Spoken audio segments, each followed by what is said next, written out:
Welcome back to Morgan's video blog, Morgan's online blog in video format. Today I'm here to share with you writing as sanctuary. So I know it's been a while, but I made it through November and I'm back to sharing my panel notes. By the way, I won with 2 quick sprints of like 2,000 words in like an hour and a half. On the last 2 nights because I didn't get out of work until after 10. It was a long week. I ignored my limits and I won. So now I'm recovering. So for World Fantasy Con and the writers workshop I attended from Right by the Rails, I have been horribly negligent at sharing my notes.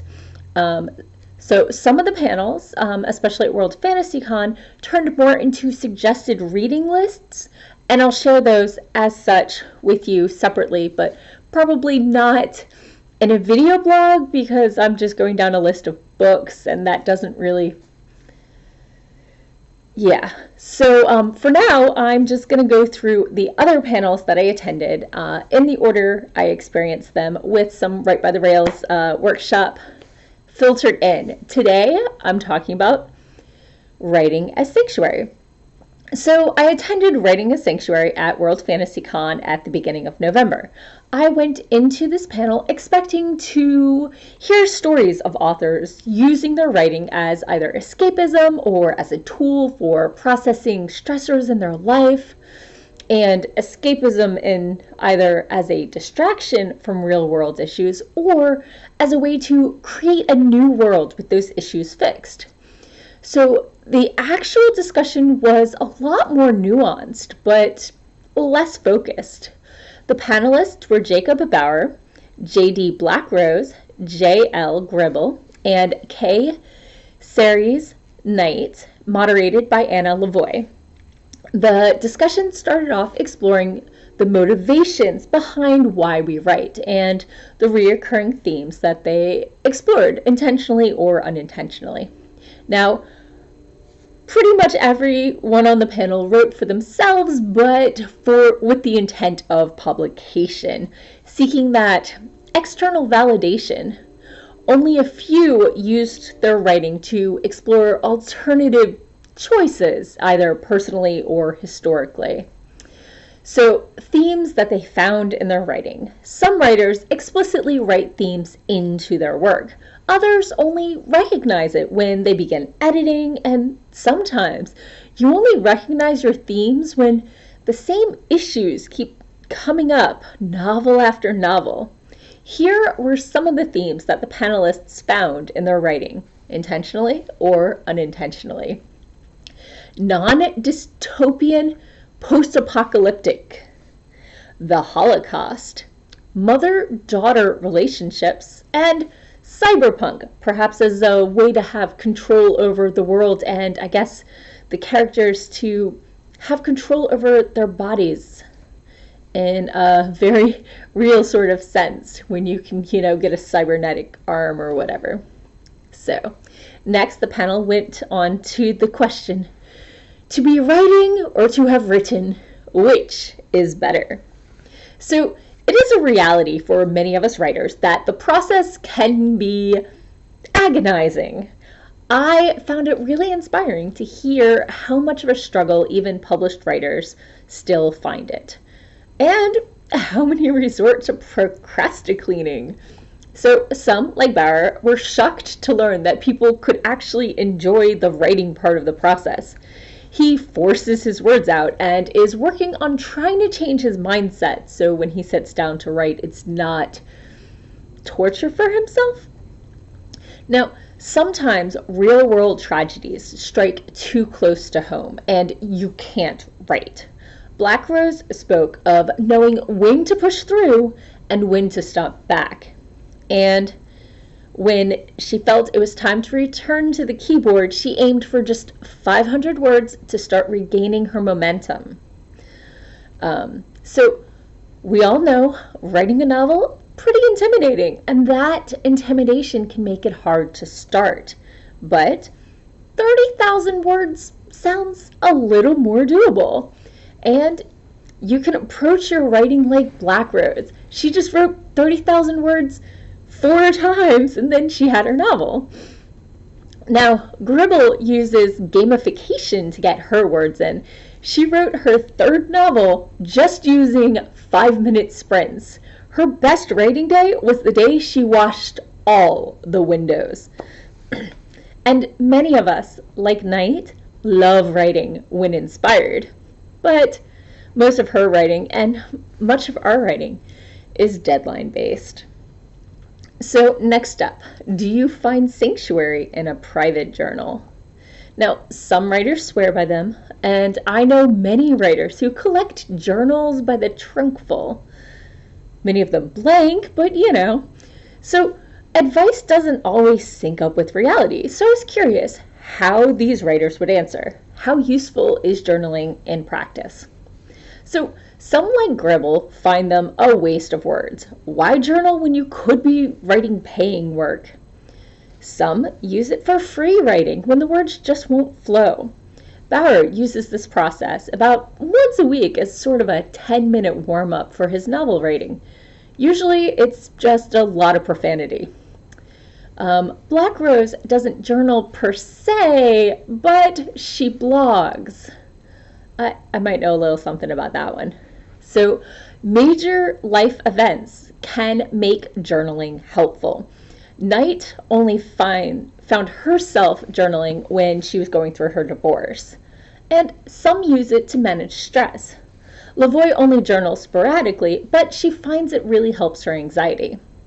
Knight and I agree, no writing is ever a waste. You're always learning, always practicing. What works for someone else doesn't necessarily work for you. Journal only if you're getting something out of it. So next up on the panel was, do you have your own writing sanctuary? Now me, I have a desk in a library alcove off my family room, but since I got a laptop, I find myself on my couch for most of my writing, with the occasional restaurant-based write-in, like Panera's. Not that I haven't snuck words in at work or on my smartphone.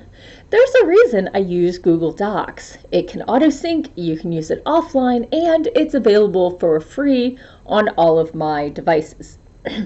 Now, I might not be the Google fangirl I was before I adopted and then they dropped like 3 of their products. Wait, 8, 12.